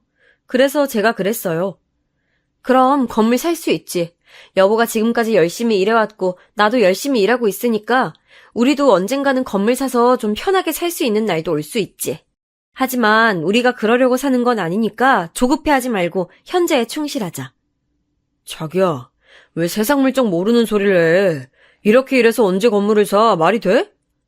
아니 그럼 설마 당신 건물을 사고 싶다고 본인이 먼저 말해놓고 저한테 왜 이러는 걸까요? 싶던 찰나에 친정부모님의 60억짜리 펜트하우스가 생각나더라고요. 아, 우리 친정부모님 돈을 노리는구나. 아니, 돈을 노린다기보다는 친정부모님에게 기대고 싶구나 이렇게 생각이 들더라고요. 아니, 어떻게 대학 때부터 봐왔던 그 순진하고 착하기만 하던 남편이 이렇게 변할 수가 있지 하고 배신감까지 들더라고요. 그래서 그날은 그냥 그만 얘기하자고 하고 방으로 휙 들어가 버렸어요. 제가 대화를 피한 거죠. 물론 일방적이기만 했으니 대화라고 할 순 없지만요. 그렇게 남편은 그날부터 끊임없이 저를 압박해와요. 건물이 사고 싶다고요. 그리고 저희는 생전하지도 않던 부부싸움도 하게 됐어요. 그러던 어느 날은 외박도 하는 거예요. 아니, 퇴근하면 집으로 직행하던 사람이 외박이라니. 저는 처음 겪어보는 상황이 갑자기 많아져서 그냥 멘탈이 붕괴되더라고요. 이렇게 사람이 변할 수가 있나 싶은 생각도 들고 제가 사람을 잘못 봤나 하는 생각이 들더라고요. 그렇게 실망감만 커지던 중에 친구들 모임에 있어서 나갔어요. 친구들과 이런저런 얘기를 하던 중에 맥주 한잔하면서 얘기를 나누고 있었거든요. 저도 모르게 눈물이 왈칵 쏟아지더라고요. 평생 이렇게 쭈글쭈글한 표정으로 있는 걸 본 적이 없는 제 친구들이 저를 보더니 왜 그러냐고 계속 묻더라고요. 너 남편하고 문제 있지? 아니 뭐 네 남편 여자 생겼어? 어? 친구들 눈치가 백단이었어요. 아니 그러면 네가 뭐가 답답해서 그런 죽상을 하고 있는 건데? 그래서 자초지종을 다 설명했어요. 저도 답답한 마음에 처음부터 끝까지 그냥 무슨 하소연하듯이 줄줄이 다 말하고 있었어요. 결혼 전부터 시골 촌뜨기 취급하던 시어머니, 순진하고 착한 내 남편이 변한 얘기, 건물 사서 임대업하고 싶다는 남편, 늘어난 부부싸움, 그리고 갑작스러운 남편의 외박까지 다 말해버렸어요. 친구들이 가만히 듣고 있더니 남편과 시모가 짜고 그러는 거 아니냐고 그러더라고요. 아니야, 설마 그럴 리가. 거기다 남편이 외박한 얘기에 대해서는 여자가 생긴 거다 이렇게 얘기하더라고요. 그건 절대 아니에요. 제가 남편을 모르나요? 저희가 그 정도 믿음으로 결혼한 게 아니에요. 제가 말한 적이 없으니까 남편이 제가 이 정도로 유복한 줄은 몰랐겠지만 그냥 적당히 유복하게 살아온 저라고 알고 결혼한 거였고 저희 둘이서 모은 돈으로 알콩달콩 사는 거에 정말 손톱만큼도 불만 없이 그저 행복하기만 한 남편이었는걸요. 그건 누가 뭐라 해도 제가 장담할 수 있어요. 정말이요. 제 남편이 돈돈거리는 사람이 정말 아니에요. 그냥 부부싸움이 늘어나서 요즘 속상한 마음에 집에 오면 또 다툼 생길까봐 저를 피해주는 건 줄 알았거든요. 외박한 날 밤에도 전화했을 때 바로 받기도 했고요. 근데 친구들은 당장 이혼하라고 다그쳐요. 남편도 너희 집 돈 보고 눈이 돌아간 것 같아. 평생 놀고 먹을 심상 같으니까 외박한 날 뭐 했는지 빨리 물어봐. 그냥 외박이 아니라니까? 아니면 카드 명세서라도 몰래 봐. 그렇게 친구들로부터 타박만 듣고 등신 소리만 듣다가 집으로 돌아왔어요. 마음은 만신창이가 되어 너덜너덜한데 소파에 남편이 누워있더라고요. 쿨쿨 잠만 편하게 자는 걸 보니까 또 치근하기도 하고 직장 생활을 남편만 하는 건 아니지만 아시잖아요 다들 사회생활 고되다는 거. 상사 눈치 계속 보면서 일해야 하고 그리고 그 눈치 보는 게 저한테 이득을 가져다 주는 것도 아니잖아요. 회사에 이득이 되는 거죠. 그런 생각이 지나가면서 측은하더라고요. TV를 켜놓은 채 소파에서 잠든 남편이 안쓰러웠어요. 힘들었겠죠. 힘든 마음에 투정 좀 부렸겠지요. 그런데 제 반응이 돈 보고 눈 돌아간 사람 취급하냐는 반응뿐이었으니 자존심도 상하고 상처도 받았겠지요. 왜 남편들 그런 거 있잖아요. 아내 앞에서 기죽기 싫은 거 말이에요. 근데 제가 그렇게 남편 기죽이는 아내가 되어 있는 것 같더라고요. 그렇게 잠든 남편이 딱하기도 해서 안방에서 얇은 이불 하나 가져와서 살짝 덮어줬어요. 그러면서 또 느꼈죠. 저는 정말 남편을 사랑한다는 걸요. 그리고 또 한 번 믿고 싶었어요. 남편이 돈 때문에 그런 게 아니라는 걸요. 제 남편은 제가 대학 때부터 지켜봐왔으니까요. 친정엄마한테 전화를 걸었어요. 결혼하고 나서도 우리 둘이서 잘 살아보려고 했는데 막상 결혼해서 살아보니 힘들다고요. 그래, 안 그래도 둘이서 사는 거 짠했어. 도움 필요하면 언제든 도와줄게. 엄마, 그러면 정말 미안한데 이제 아기도 가져야 하는데 안정적인 현금 흐름이 필요한 것 같아. 지금 둘이서 직장을 다니는 걸로도 부족함이 없진 않지만 나 육아휴직도 해야 할 테니 더 안정적인 수입이 있어야 할 것 같아. 그랬더니 저희 엄마가 돈이 필요하면 그냥 줄 테니 말하라고 하시더라고요. 눈물이 왈칵 쏟아졌어요. 이래서 엄마는 엄마구나 하는 생각이 들더라고요. 엄마는 어떤 얘기를 해도 엄마구나 하는 생각이 들었어요. 제가 무슨 얘기를 해도 다 들어주는 게 엄마고 제가 무슨 마음인지 말하지 않아도 알아채는 게 엄마구나 했어요. 눈물을 그렇게 흘리고 있는데 엄마가 무슨 일이 있냐고 그러시더라고요. 조그마한 건물 하나 사서 임대 수익을 받으면서 살면 마음도 편하고 아기 키우기에도 안정적일 것 같다고 말씀드렸어요. 결국 손 벌리지 않고 살겠다는 약속은 온데간데 없이 친정 부모님께 손을 벌리게 됐네요. 친정엄마는 두말 없이 알겠다고 하고 아버지랑 얘기한다고 하시면서 전화를 끊으셨어요. 순간 어떤 마음이 들었는지 아세요? 친정 부모님께 죄송하다는 마음보다 남편과 사이가 다시 좋아질 수 있다는 생각에 기분이 다시 좋아지는 거예요. 남편한테 그 길로 달려가서 말을 했더니 남편이 너무 좋아하더라고요. 정말 와 진짜 나 복 받았다. 든든한 장인어른 장모님 덕에 사위가 덕을 크게 보네. 직장 생활로 고돼서 잠깐 엇나갈 뻔했던 우리였지만 역시 제 남편은 제 남편이었어요. 제가 알던 그 사람이 맞던걸요. 그렇게 저희는 다시 행복한 신혼부부로 돌아왔어요. 겉으로는요. 지금 이 사연을 쓰면서도 눈물이 흐르네요. 겉으로는요, 행복했던 것 같아요. 얼마 지나지 않아 친정어머니가 건물을 하나 사서 제 명의로 해주셨어요. 저는 신경 쓸 것도 없이 그냥 제 건물이 하나 생긴 거예요. 정말 부모님 덕 보면서 사는 것에 욕심은 내지 않았는데 어쩌다 보니 부모님 덕으로 다 해결하는 꼴이 됐네요. 그치만 친정 부모님이 힘든 형편이 아니니 다행이랄까요? 그런 몹쓸 마음이 생기기도 했어요. 어차피 부유하신데 제가 좀 챙긴다고 해서 뭐 문제는 아니지 않을까요? 하는 마음도 살짝 생겼어요. 대학 졸업 후에는 도움받지 않고 나름 잘 살았으니 이 정도 도움은 괜찮지 않나 하는 생각도 했고요. 그렇게 건물을 받고 나서 남편의 태도는 싹 바뀌었어요. 다니던 직장을 그만두겠다는 거였어요. 저는 말도 안 된다고 생각했죠. 건물을 받았으니 이제 스트레스 없이 평소랑 똑같게 살 거라는 제 믿음과는 완전히 다르게 엇나가는 남편이요. 왜 다녀 직장을? 이제 굳이 일해서 월 몇백 번은 그런 소소한 일 하지 않아도 건물에서 따박따박 나오는 월세 받아가며 살기에도 충분하지 않아? 고생하지 말고 우리 알콩달콩하게 살아보자. 불가능한 얘기는 아니었지만 저는 스트레스 덜 받고 직장 생활을 하자는 뜻이었지 아예 놀고 먹자는 소리는 아니었어요. 남편을 이해 못하는 것은 아니에요. 저도 직장 다니면서 이상한 사람 많이 상대해봤고 그냥 때려치우고 마음 편하게 살까 생각도 많이 들지만 저는 제 일할 때 행복을 느끼는 사람이었기에 참을 수 있긴 했었어요. 남편은 이제 그것도 싫은가 봅니다. 그런데 말이죠. 그건 남편이고요. 시어머니는 왜 이러시는 걸까요? 시어머니는 저희에게 건물이 생긴 걸 남편을 통해 들으셨는지 불이 나게 저희 집에 오시더니 아니 이렇게 이제 건물도 생겼으니 부모 대접을 좀 받아야겠다고 으름장을 놓으시더라고요. 그럼 이제까지 제가 해드린 것은 부모 대접이 아니었나 봐요. 무슨 일을 하나 해결됐다 하고 한시름 놓으면 또 하나가 터지고 있는 첩첩산중이네요. 그것도 가족 간에 이런 일이 계속 생긴다는 게 너무 안타까워요. 친구들 말이 맞았던 걸까요? 돈 보고 눈이 돌아갔다는 말이요. 지금 남편 집안이 대놓고 우리 집 돈을 노리는 것 같다는 친구들 말이 맞았던 걸까요? 시어머니는 그렇게 매달 500만 원씩 용돈을 달라고 요구하시게 됐어요. 500 정도는 괜찮지? 500이나요?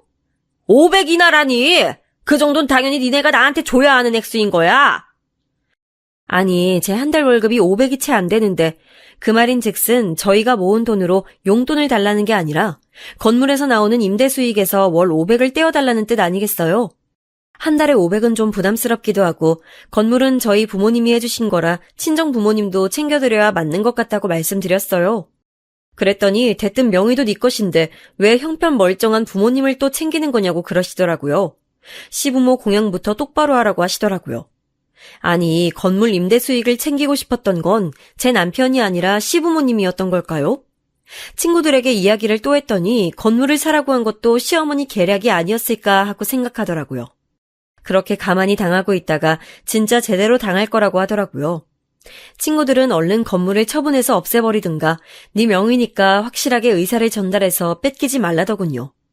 저도 다 큰 성인이고 제 의사결정 하나 정도는 할 수 있는데 걱정 말라고 했죠. 그래서 시어머니께 다시 말씀드렸어요. 어머님, 아무래도 월 500은 안 될 것 같아요. 제가 그냥 솔직하게 말씀드릴게요.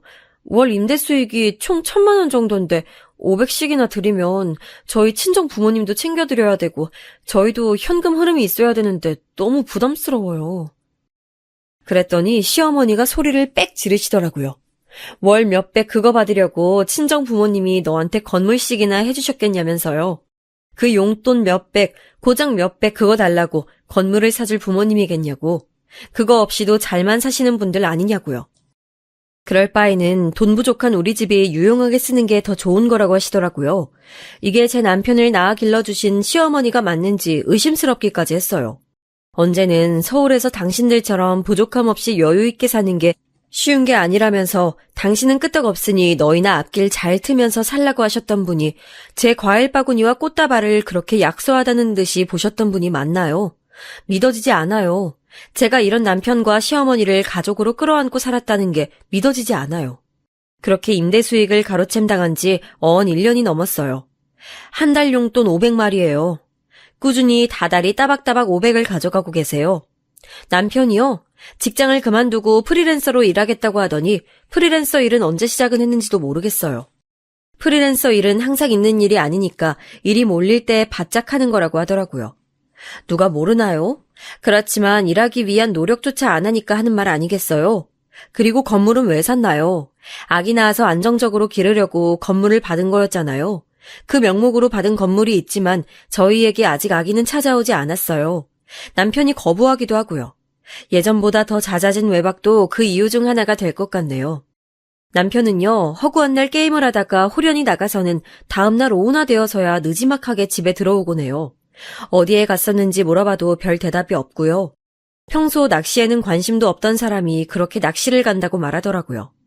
근데 그걸 시어머니께 어쩌다가 말씀드리면 시어머니는 좀 두라고만 하시대요.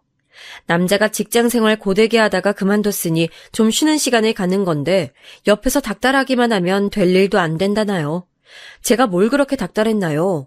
건물 수익으로 안정적으로 살게 된 것도 저희 친정 부모님 아니었으면 꿈도 못 꿀 일 아니었던가요? 낚시 장비는 무슨 돈으로 샀을까요? 저야 직장생활 계속해오고 있지만 남편 낚시 장비는 건물 임대 수익으로 넉넉한 형편이 됐으니 그걸로 산 것이나 마찬가지죠. 결국 저희 친정부모님 돈으로 먹고 사는 거나 다름이 없는 것이 됐는데 남편은 고맙다는 표현은커녕 이제 다른 취미도 가져보고 싶다고 저러고 있네요. 골프를 쳐보겠다나요? 골프는 아무나 치나요? 평생 스포츠에는 관심도 없더니 사회생활 하려면 골프를 쳐야 한다고 하더라고요. 기가 막혀서 시부모님은 이미 벌써 골프 취미 가지고 계시고요. 서울에서 어려움 없이 사신 형편이시긴 했지만 골프 취미를 가지실 정도는 아니었거든요. 다 저희 건물에서 나오는 임대 수익 중 월 500을 용돈으로 타가시니까 거기서 골프채도 사시고 라운딩도 가시는 거겠죠. 이제 골프를 부지런히 치고 다니시니까 집안일 할 시간이 없다며 가정부도 필요하다고 하시네요. 근데 너무하지 않나요? 물론 형편이 어렵진 않아요. 친정 부모님이 주신 거긴 하지만 건물도 있고 제가 직장 생활도 하고 있으니 시부모님 용돈 드리면서 저희도 안정적으로 살 수 있어요. 그냥 기분 좋게 제가 용돈만 드리면 끝나는 건가요? 제가 예민해서 지금 행복하게 살 수 있음에도 과민하게 보는 걸까요? 가족이 행복하면 저도 행복한 거라고 생각하고 살아왔는데 지금 가족들은 행복한 것 같은데 제가 행복하지 않은 것 같아요.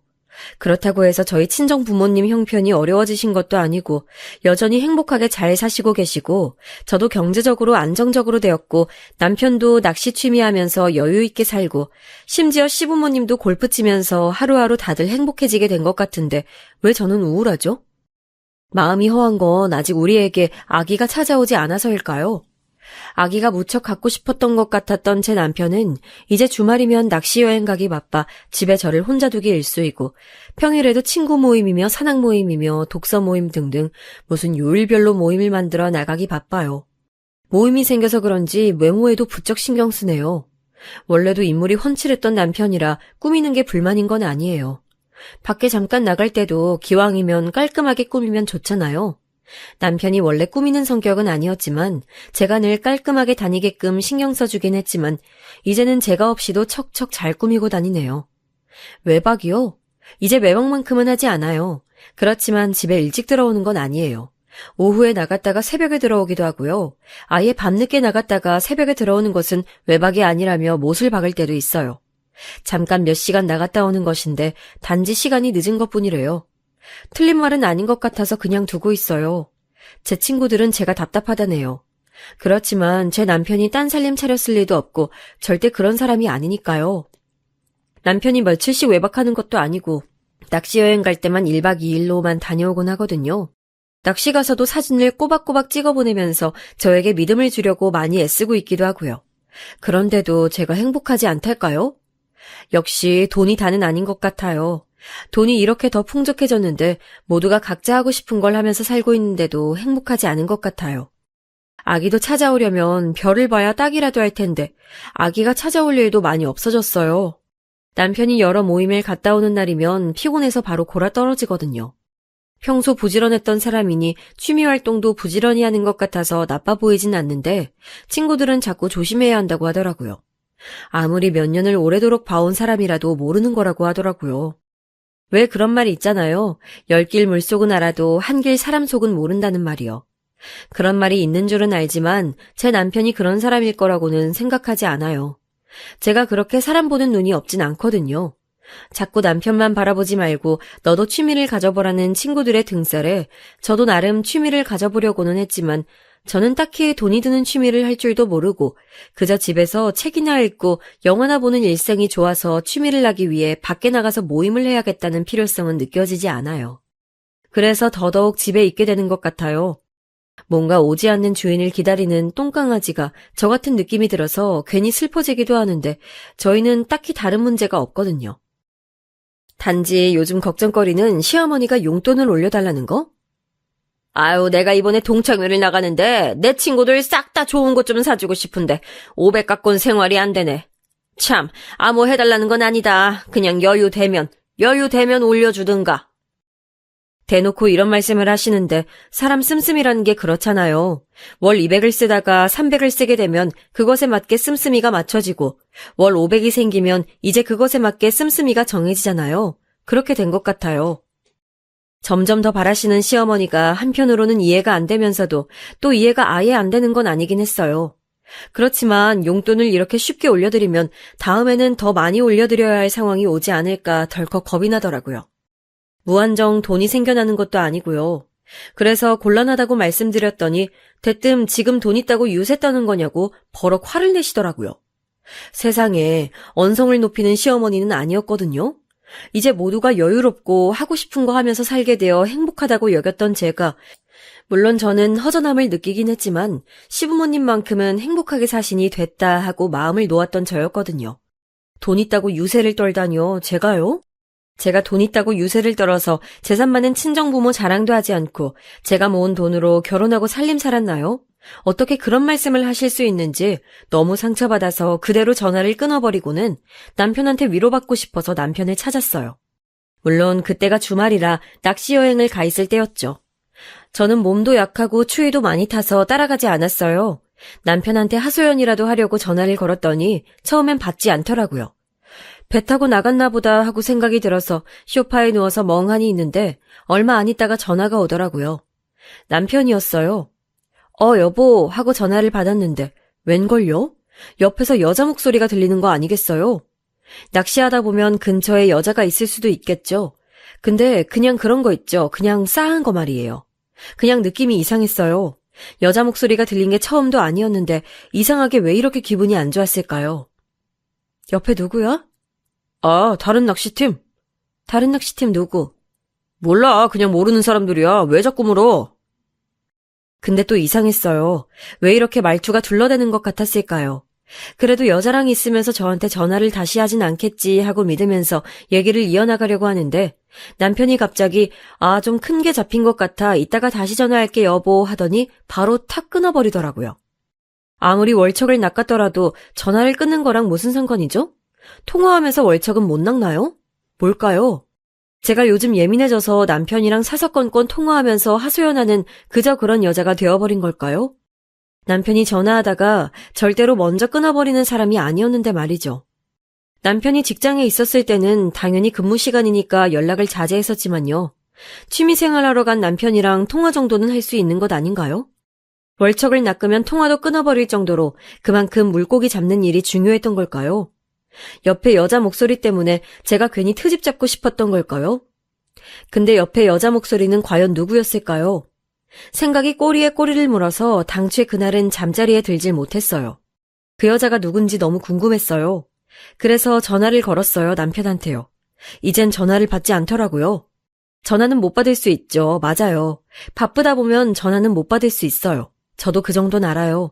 근데 말이죠. 전화를 못 받았다면 수시간대로 전화가 다시 오던 남편이었거든요. 근데 제가 그 여자 목소리를 들었기 때문일까요? 왜 남편은 다시 전화를 그날 하지 않은 걸까요? 남편이 낚시를 간 곳은 알고 있었어요. 그날 한달음에 그곳에 가서 확인해보고 싶은 마음도 있었죠, 속으로는. 하지만 못 갔어요. 남편을 믿고 싶기도 했고 진짜 그 여자가 남편 옆에 누워있는 걸 보기라도 한다면 저는 더 이상 살 수가 없을 것 같았거든요. 그냥 이게 제 상상이었다면 좋겠네요. 전 어떡하죠? 이제 모두가 행복한 줄 알았는데 저 빼고 모두가 행복한 길이었고 모두를 제외한 제가 불행해지는 길을 택했나 봐요. 다른 사람도 아닌 제가 저를 그렇게 만든 것 같아서 너무 슬퍼요. 저 이제 어떻게 해야 할까요? 아직 아무한테도 말도 못하고 혼자 끙끙 앓고 있다가 사연 보내요. 저 이제 어떡하죠?